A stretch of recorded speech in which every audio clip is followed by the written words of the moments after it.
Hello everyone, welcome to Sanmarga classes. ಮುಂದಿನ ಪ್ರಶ್ನೆ, ದೊಡ್ಡ ಪ್ರಮಾಣದ ವ್ಯವಹಾರ ಸಂಘಟನೆಗಳು ಎಂಬಂತಹ ಚಾಪ್ಟರ್ ಅಂತ.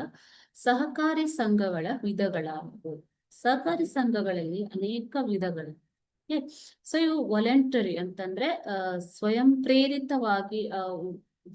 ಪ್ರೇರಿತವಾಗಿ ಬರುವಂತಹ ವ್ಯಕ್ತಿಗಳ ಒಂದು ಸಂಸ್ಥೆಗಳಾಗಿವೆ.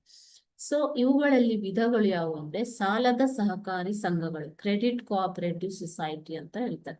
ಮಾರುಕಟ್ಟೆ ಸಹಕಾರಿ ಸಂಘಗಳು, ಕೋಆಪರೇಟಿವ್ ಮಾರ್ಕೆಟಿಂಗ್ ಸೊಸೈಟೀಸ್, ಉತ್ಪಾದಕರ ಸಹಕಾರಿ ಸಂಘಗಳು, ಪ್ರೊಡ್ಯೂಸರ್ಸ್ ಕೋಆಪರೇಟಿವ್ ಸೊಸೈಟಿ, ಗ್ರಾಹಕರ ಸಹಕಾರಿ ಸಂಘಗಳು ಅಂದ್ರೆ ಕನ್ಸ್ಯೂಮರ್ ಕೋಆಪರೇಟಿವ್ ಸೊಸೈಟಿ, ಬೇಸಾಯಗಾರರ ಸಹಕಾರಿ ಸಂಘಗಳು, ಅಗ್ರಿಕಲ್ಚರ್ ಫಾರ್ಮರ್ಸ್ ಕೋಆಪರೇಟಿವ್ ಸೊಸೈಟಿ, ಗೃಹ ನಿರ್ಮಾಣ ಸಹಕಾರಿ ಸಂಘಗಳು ಅಂದ್ರೆ housing cooperative society house building cooperative society. ಈ ರೀತಿ ವಿವಿಧ ರೀತಿಯ ಸಹಕಾರಿ ಸಂಘಗಳು ಅಸ್ತಿತ್ವದಲ್ಲಿ ಇವೆ. ಓಕೆನಾ ಮಕ್ಕಳೇ?